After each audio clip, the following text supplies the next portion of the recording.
Romanos 10, de 19 a 21, diz assim: a santa, perfeita e eterna palavra do Senhor. Pergunto mais: porventura não terá chegado isso ao conhecimento de Israel? Moisés já dizia: eu vos porei em ciúmes com um povo que não é nação, com gente insensata eu vos provocarei a ira. Isaías a mais se atreve a dizer: fui achado pelos que não me procuravam, revelei-me aos que não perguntavam por mim. Quanto a Israel, porém, diz: todo dia estendi as mãos a um povo rebelde e contradizente. O tema da mensagem desta manhã é lições da rejeição de Israel. Lições da rejeição de Israel. Vamos orar?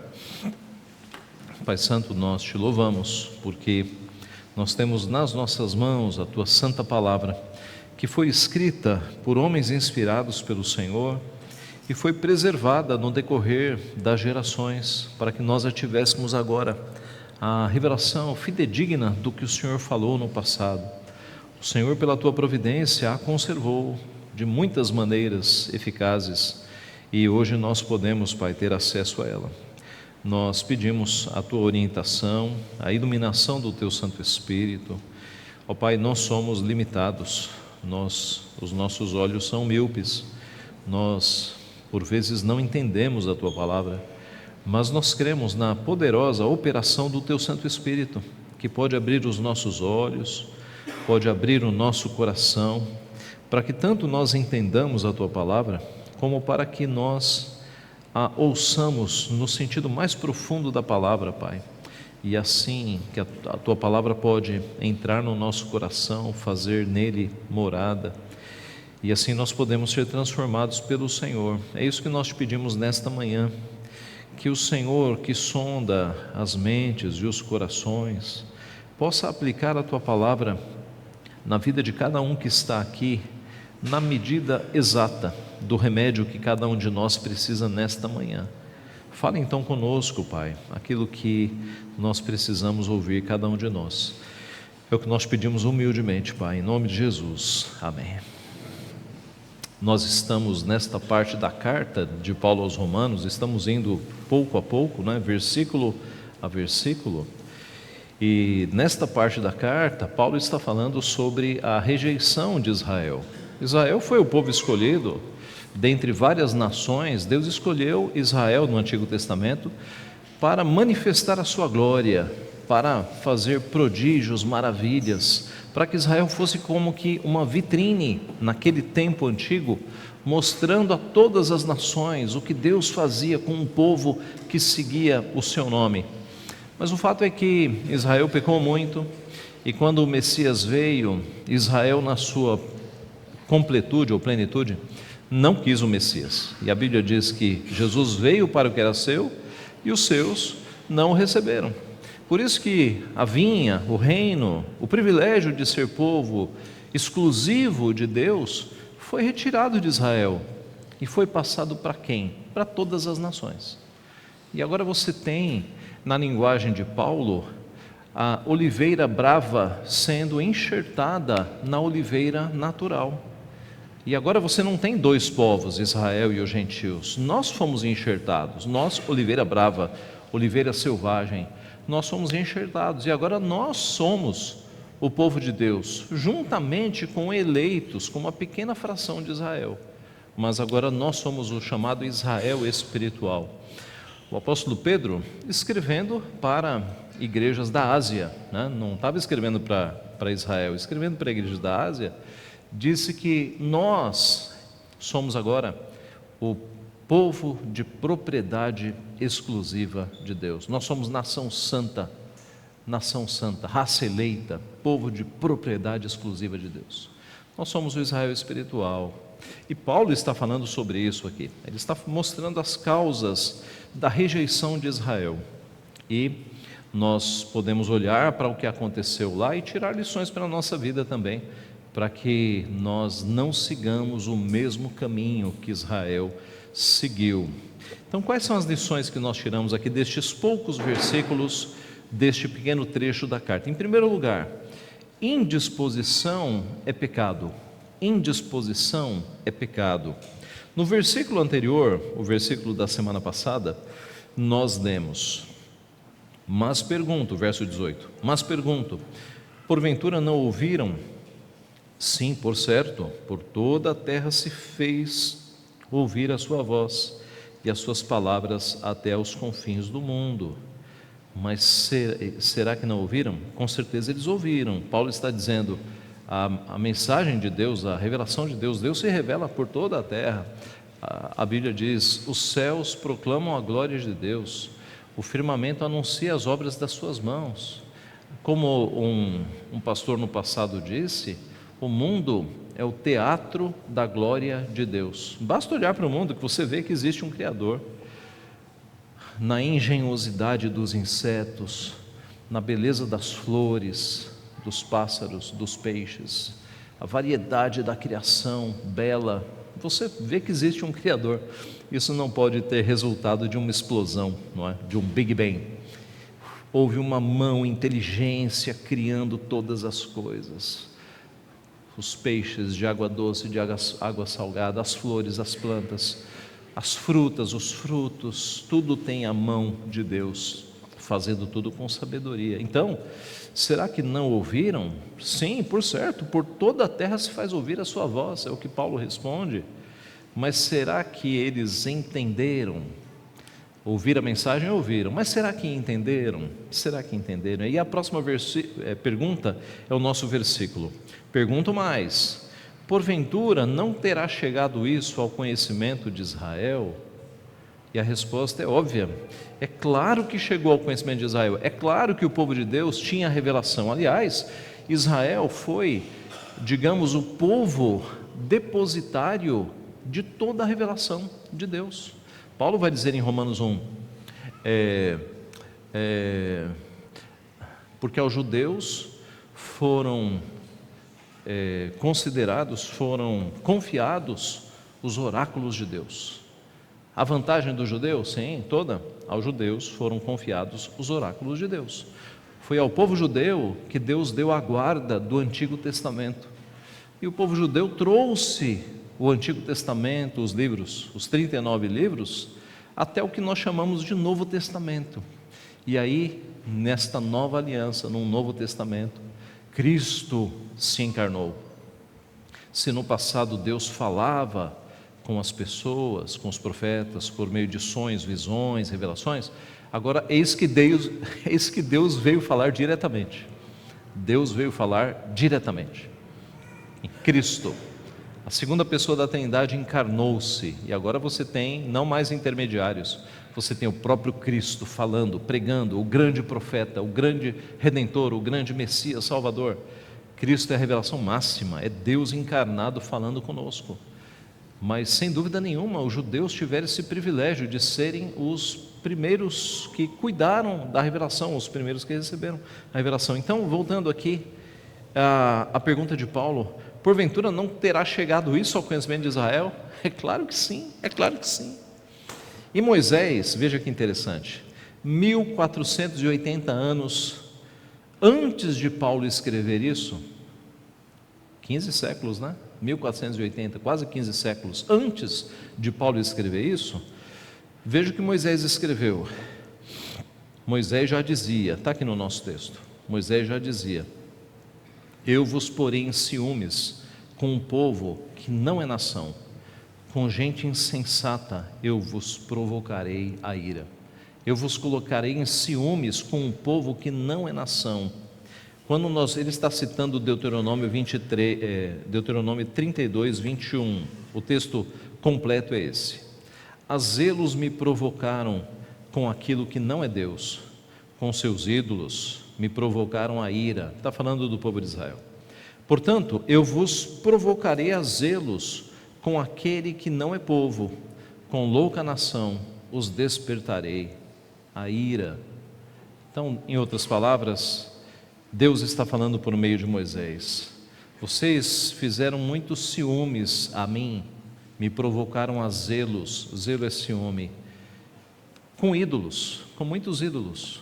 Pois agora vocês vão se sentir enciumados quando eu chamar uma nação que não tem nada a ver com vocês e salvar essas nações. Eu provocarei zelos e ciúmes em vocês com nações que não tem nada a ver com vocês. Somos nós, né? Somos nós, os gentios, todas as nações exceto Israel. Então note que a causa da falta de fé de Israel não foi ignorância, eles conheciam muito mais do que nós a lei de Deus. A causa foi a indisposição em obedecer à lei de Deus, foi a indisposição. Eles tinham tanta revelação, eles tinham profetas e mais profetas, falando em nome de Deus, mas eles estavam indispostos a seguir ao nosso Deus. Deus sempre foi tão próximo de Israel. Que povo que teve tanta proximidade de Deus como Israel? Nenhum. Mas eles estavam indispostos, eles rejeitavam o Deus Santo. Deuteronômio 4, 7, 8 diz assim: pois que grande nação há que tenha deuses tão chegados a si como o Senhor nosso Deus, todas as vezes que o invocamos? E que grande nação há que tenha estatutos e juízos tão justos como toda esta lei que hoje vos proponho? Resposta: nenhuma nação. Nenhuma nação teve um Deus tão próximo, nenhuma nação teve leis tão justas. Mesmo porque não existem outros deuses, né? Os deuses que foram sendo adorados no decorrer da história sempre foram deuses imaginários, deuses feitos segundo a própria imagem e imaginação humana. Deus sempre foi o Deus real, perfeito, próximo. Jesus denunciou essa indisposição com a parábola dos lavradores maus, que nós lemos no decorrer do culto. A parábola que mostra que um proprietário tinha uma vinha, ele arrendou essa vinha, e quando foi para ele buscar o percentual, né, que era dele, o que fizeram com o seu servo? Mataram. Ele mandou o segundo para ir lá cobrar o valor, mataram. Mandou o terceiro, mataram. Aí ele falou: eu vou mandar meu filho eles vão respeitar. Quando o filho chegou, eles confabularam entre si: agora é o filho, se nós matarmos o filho, a terra vai ser nossa, não vai mais ter herança. Mataram o filho. E aí Jesus está contando essa parábola, é uma parábola sobre ele próprio. Aí ele pergunta: o que fará agora o dono da vinha, o proprietário? O que vocês acham que esse proprietário vai fazer? E a resposta é o que nós sabemos: virá, exterminará aqueles lavradores e passará a vinha a outros. Passará a vinha a outros. Foi o que de fato aconteceu e o que Paulo está relatando aqui nesta parte da carta. Os judeus rejeitaram o Deus vivo.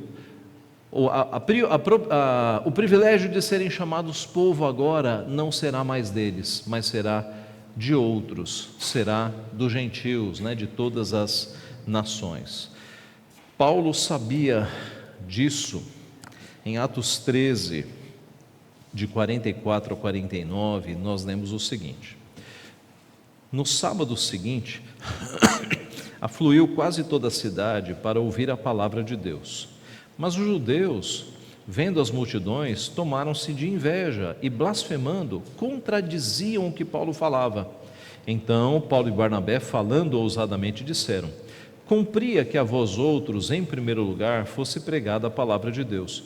Mas posto que a rejeitais e a vós mesmos vos julgais indignos da vida eterna, eis aí que nos volvemos para os gentios.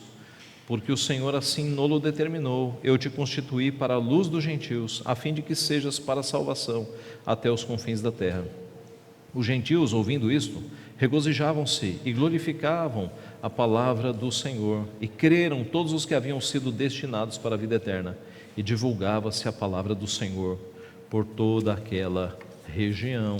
Então note que Paulo sabia que quando ele pregava para os judeus, e a estratégia de Paulo era sempre essa.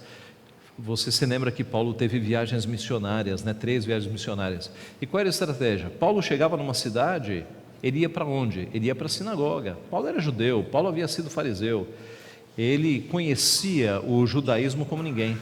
Ele chegava numa cidade, ele ia para a sinagoga para pregar que Jesus é o Messias. Na maioria das vezes, ele era expulso, espancado, apedrejado, e próxima cidade ele estava lá fazendo o mesmo. Mas voltando, ele chegava numa cidade, ia para a sinagoga, pregava o evangelho, pregava que Cristo é o Messias. E aí, geralmente ele era rejeitado, aí ele ia pregar para os gentios, ele ia pregar na praça pública, né? Essa era a estratégia, né? O que Paulo fazia nas suas viagens, cidade por cidade. E aqui com Barnabé, ele está declarando isso. Já que Israel rejeita o Deus verdadeiro, nós vamos para os gentios, para cumprir as profecias.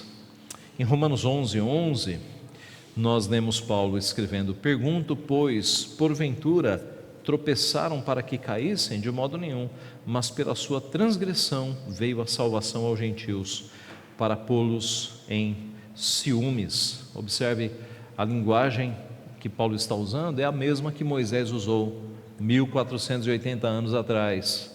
Deus vai escolher outros povos para pôr ciúmes em Israel. Em outras palavras, o que Paulo escreveu aqui é que a rejeição de Israel estava prevista por Deus.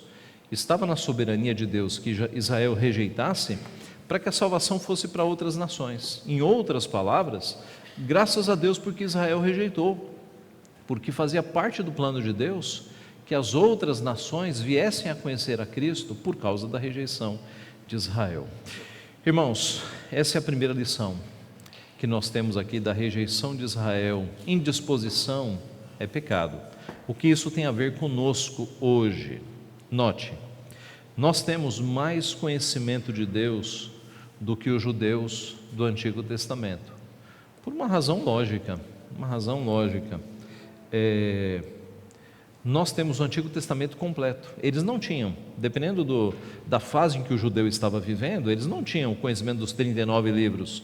Nós temos o conhecimento dos 27 livros do Novo Testamento. Quer dizer, a gente conhece a história toda. Nós temos mais conhecimento da revelação de Deus do que qualquer personagem bíblico, porque eles viveram no tempo. Nós conseguimos olhar para trás, 2000 anos depois, e ver toda a revelação de Deus. Nós podemos conhecer todas as palavras que Deus quis fossem registradas, tanto pelos profetas como as palavras de Jesus. Quer dizer, nós conhecemos tudo que Cristo falou, que Deus quis que fosse registrado. Nós conhecemos tudo. Então, a Bíblia diz: a quem mais é dado, mais será cobrado. Quem conhece mais, tem mais responsabilidade. De forma que nós seremos mais cobrados do que o povo de Israel, porque mais foi dado a nós. Nós temos mais conhecimento. Quem tem mais conhecimento pode ser cobrado mais. Logo, uma indisposição nossa para com as coisas de Deus é um pecado mais grave do que a própria indisposição do povo de Israel. Perceberam? Porque a quem mais é dado, mais será cobrado. Nós não podemos ficar indispostos às coisas de Deus. Nós temos que nos agarrar às coisas de Deus, porque as coisas de Deus são o que realmente importa nesta vida, meus irmãos. Todo o restante é secundário, é acessório. Todo o restante não é principal. E será uma bênção se você perceber isso enquanto você está com saúde, enquanto você está com vida. Sabe o que será triste? Se você só perceber isso numa cama de hospital, e aí não dá mais tempo. Se você só perceber isso na velhice, aí você fala: puxa vida, como eu fui tolo. Aliás, os relatos de homens e mulheres, né, que chegam no final da vida, olham para trás e aí percebem que acumularam bens, compraram imóveis, mas se arrependem, trocariam tudo que acumularam por ter uma família unida, andando com Deus. Muita gente, eu já conversei com muitos homens que relatam isso, de amigos que passaram por essa situação. Homens que chegaram no final da vida com muitos bens, com muita conta bancária, vida confortável, mas perceberam que erraram. Deveriam ter gastado mais tempo com a família, com os filhos, deveriam ter procurado os caminhos do Senhor. Você vai, se você já tem essa dica, você vai passar por isso mesmo? Você só vai buscar Deus quando estiver numa cama de hospital? Você só vai dar importância para as coisas de Deus quando estiver numa velhice e aí vai se arrepender? Isso é tolice, isso é burrice, meus irmãos, é burrice. As coisas de Deus devem ser agarradas, porque quando a vida está por um fio, aí nós percebemos que dinheiro, imóveis, carreira, essas coisas são secundárias, não são principais. Essas coisas passam. Você vai morrer e não vai levar nada disso. Não vai levar teu diploma de faculdade para o céu, não vai ter um quadrinho lá na parede, você não vai levar o teu currículo, não vai levar a tua conta bancária, você não vai levar nada, nada. A única coisa que nós levamos deste mundo para a eternidade é a salvação em Cristo, se você tiver. Se não tiver, você não vai, você vai para outro lugar, bem pior, inferno. Mas se você tiver a salvação em Cristo, é isso que de fato tem valor na eternidade. Veja, eu não estou dizendo para você abandonar tudo agora, né? Não, vou sair do emprego então, vou sair da faculdade, vou largar tudo. Não, não é isso. Use todas essas coisas não como o principal da tua vida. Use essas coisas para glorificar a Deus. Agarre-se em Deus, coloque Deus em primeiro lugar da tua vida. E essas coisas servirão no seu devido lugar, que é secundário, como uma forma de glorificar a Deus. É isso que Deus quer de nós. Deus não quer que nós abandonemos tudo e partamos para o deserto, como no passado, né, na Idade Média, a igreja motivou muitas pessoas a largarem tudo e a viverem nos mosteiros e monastérios isolados. Deus não quer isso. Deus quer que nós sejamos sal no meio deste mundo. Deus quer que nós sejamos luz no meio deste mundo. Uma lâmpada embaixo da cama, Jesus disse, não ilumina nada, mas uma lâmpada colocada no velador, lá em cima, ela ilumina o cômodo todo. Então Deus quer que nós sejamos sal e luz no meio de uma geração, de um mundo que está corrompido e está em trevas.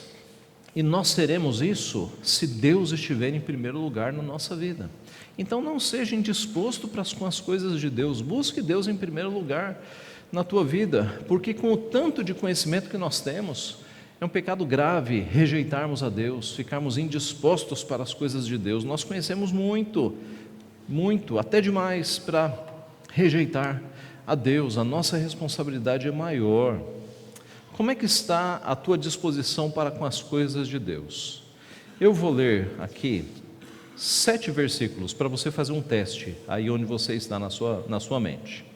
Eu vou ler 7 versículos e eu convido você a fazer uma análise, uma autoavaliação, se você se vê nestes versículos. Vamos lá. Primeiro, é o Salmo 27,4. Vê se você se vê neste versículo. Uma coisa peço ao Senhor e a buscarei, que eu possa morar na casa do Senhor todos os dias da minha vida, para contemplar a beleza do Senhor e meditar no seu templo. Você se viu nesse versículo? Você tem esse desejo de morar com o Senhor, esse desejo de estar na casa do Senhor, de buscar as coisas do Senhor? Segundo, Salmo 48. Tenho prazer em fazer a tua vontade, ó Deus meu, dentro do meu coração está a tua lei. Você se viu nesse versículo? Você poderia dizer: Senhor, eu tenho prazer em fazer a tua vontade, a tua lei está dentro do meu coração. Você se vê nesse versículo? Terceiro, Salmo 119, 11. Guardo no coração as tuas palavras para não pecar contra ti. Você se vê nesse versículo? Durante a semana você tem a preocupação de não pecar contra o Senhor, de guardar no coração a palavra do Senhor. Quarto, Isaías 6:8. Depois disso ouvi a voz do Senhor que dizia: a quem enviarei e quem há de ir por nós? Disse eu: eis-me aqui, envia-me a mim. Você se vê aqui com essa voluntariedade para com as coisas de Deus? Surge uma necessidade na igreja, no reino, você fala: eis-me aqui, pode contar comigo? Ou você foge, que seja outro, que seja outra, que não seja eu. Quinto, buscai, pois, em primeiro lugar o seu reino e a sua justiça, e todas essas coisas vos serão acrescentadas. Isso já é realidade na tua vida. Você pode dizer que colocou o reino de Deus em primeiro lugar e as outras coisas agora são acessórias, periféricas. Sexto, Romanos 12:11. No zelo não sejais remissos, sede fervorosos de espírito, servindo ao Senhor. Fervorosos de espírito. Isso não é coisa só de pentecostal não, tá? Ter fervor espiritual é coisa de verdadeiro crente. O que é fervor espiritual, pastor? É você não ser um crente de domingo apenas, mas é você vibrar com as coisas de Deus durante a semana, você orar durante a semana. Você fala assim: pastor, Deus falou comigo no domingo. Espero que Ele fale todos os dias, na tua devocional, quando você lê a Bíblia todos os dias. Eu espero, Ele vai falar lá também. Não ouça o Senhor só no domingo na igreja. Ouça o Senhor todos os dias. Leia a palavra devagar e ouvindo a voz de Deus. Ser fervoroso de espírito é buscar a Deus todos os dias, não é só no domingo. E por último, sétimo, portanto, se fostes ressuscitados juntamente com Cristo, buscai as coisas lá do alto, onde Cristo vive, assentado à direita de Deus. Pensai nas coisas lá do alto, não nas que são aqui da terra. Você se vê nesse versículo? Durante a semana você pensa nas coisas lá do alto, você pensa nas coisas de Deus? Ou durante a semana você pensa em tudo, menos em Deus? Percebe? Como isso é prático? Talvez você não tenha se visto aqui em alguns versículos. Então, o caminho daqui para frente é você aumentar a tua comunhão com Deus, para que de fato você se veja em todos esses versículos. De novo, não é para abandonar emprego, escola, nada disso, mas é para você fazer de Deus a primeira coisa da tua vida e usar todas as outras para glorificar a Deus. Essa é a primeira lição que nós temos: indisposição é pecado. A segunda lição: Deus foi gracioso para conosco. Verso 20. Deus foi gracioso para conosco. Verso 20. Isaías a mais se atreve e diz: fui achado pelos que não me procuravam, revelei-me aos que não perguntavam por mim. Veja, fui achado pelos que não me procuravam. Esses somos nós, tá? Esses somos nós. Porque se Israel teve o privilégio de receber toda a revelação de Deus, nós, outros povos, brasileiros, coreanos, africanos, chineses, nós não tivemos esse privilégio. Nós não estávamos procurando a Deus e fomos achados. Por quê? Porque Ele veio ao nosso encontro, Ele se revelou a nós. Fui achado pelos que não me procuravam, revelei-me aos que não perguntavam por mim. Então, nós tivemos essa revelação de Deus, Ele nos abriu os olhos. Por quê? Porque o Filho do Homem veio buscar e salvar o perdido, é o que Cristo disse. O Filho do Homem veio buscar e salvar o perdido éramos nós, e Ele veio ao nosso encontro. Porque não fostes vós que me escolhestes a mim, pelo contrário, eu vos escolhi a vós outros. João 15:16. Porque nisto consiste o amor, não em que nós tenhamos amado a Deus, mas que Ele nos amou e enviou o seu Filho como propiciação pelos nossos pecados. 1 João 4:10. Não fomos nós que escolhemos a Deus, não fomos nós que tenhamos amado a Deus, mas Ele nos amou, a iniciativa foi dEle, Ele nos amou, e aí nós passamos a amá-lo.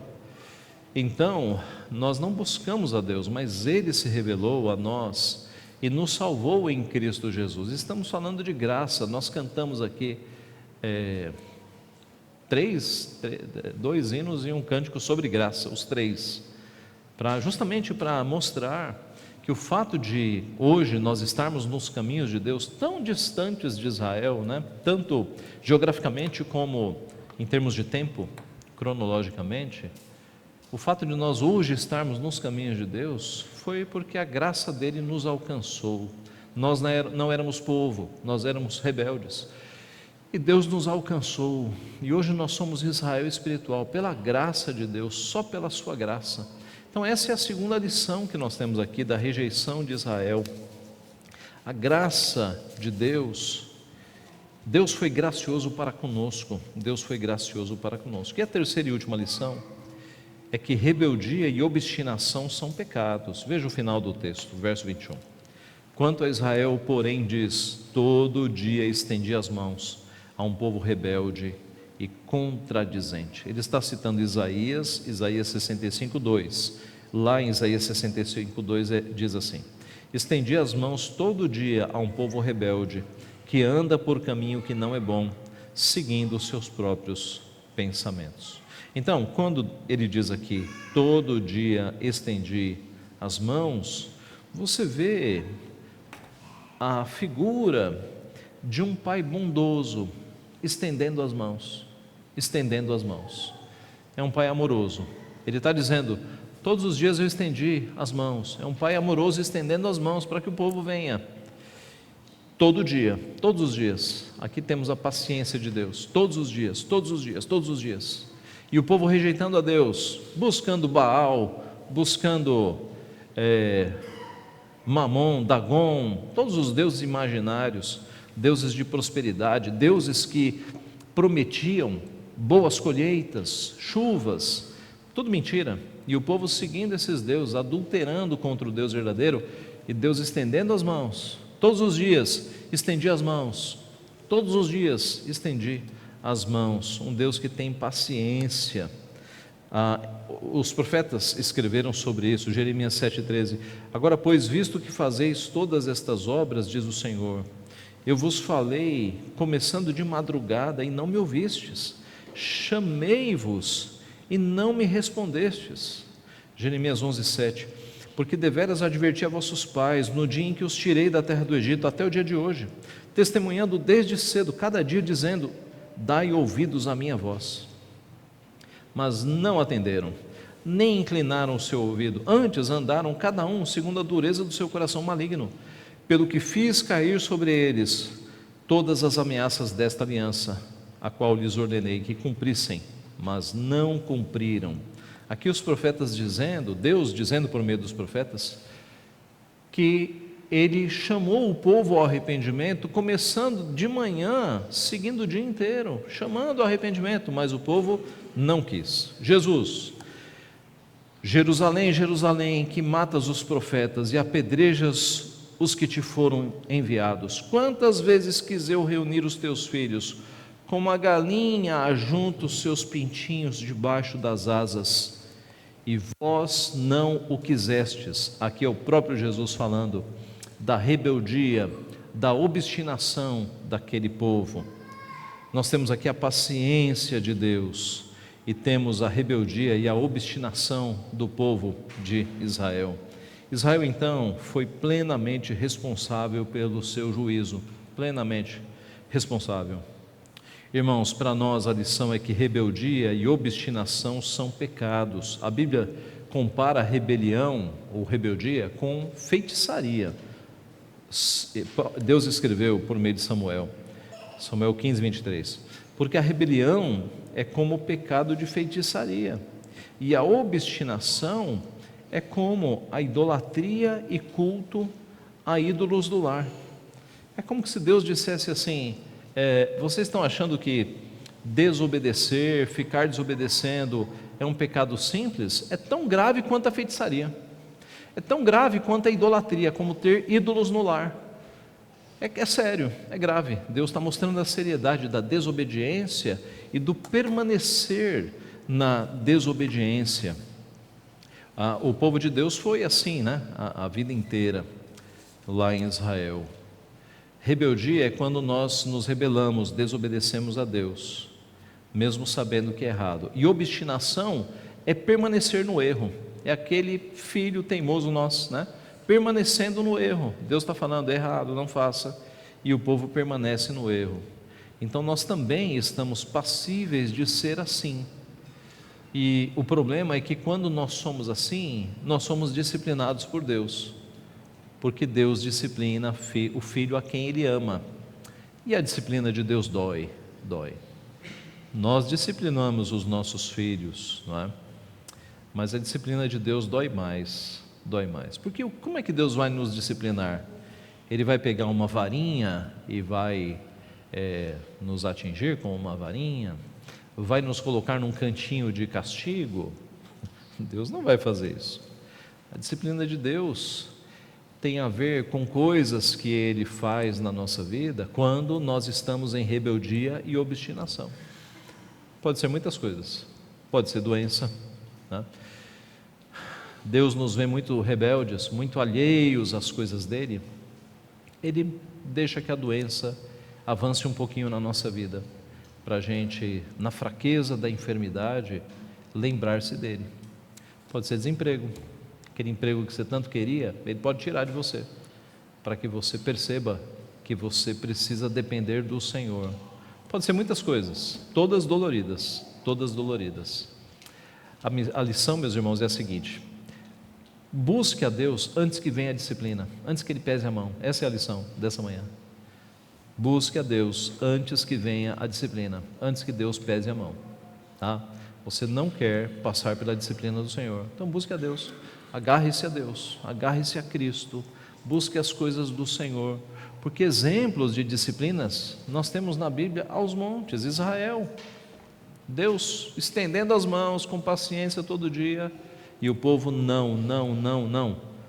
Então, exílio para vocês, exílio. Babilônia, pode entrar. E aí foi pesado, aí veio o sofrimento, veio o sangue. Deus pesou a mão para valer. Ele fez isso e preservou um remanescente fiel. Ele não destruiu todo o povo de Israel. Na sequência, o Messias vai nascer do remanescente, né? O remanescente. Então Deus não nos destruirá, mas vai doer muito. Você não precisa chegar nesse ponto. Volte-se para Deus, busque a Deus, coloque Deus em primeiro lugar na tua vida. Concluindo, 3 lições que nós tiramos deste pequeno trecho aqui. Indisposição é pecado. Não fique indisposto para as coisas de Deus, agarre as coisas de Deus. Há povos neste planeta que dariam tudo para vir à igreja. Há povos neste planeta que dariam tudo para ter uma Bíblia na mão, sabia? Quando a gente conversa com missionários, a nossa igreja apoia missionários, e alguns deles, pelo menos um deles, está traduzindo Bíblia para um povo que não tem Bíblia. E como eles gostariam de ter uma Bíblia, como eles gostariam de ter Deus falando na própria língua deles, e eles não têm. Então, nós somos privilegiados. Talvez você tenha mais de uma Bíblia na tua casa. Nós somos privilegiados. Não fique indisposto para as coisas de Deus, agarre as coisas de Deus. É o que tem de mais importante na tua vida. O resto é acessório, é periférico, secundário. Segunda lição: Deus foi gracioso para conosco. Nós não estávamos procurando Deus, estávamos no caminho do inferno, e Deus foi lá e nos salvou, nos trouxe para os seus gloriosos caminhos, nos deu a salvação de graça, sem a gente estar procurando.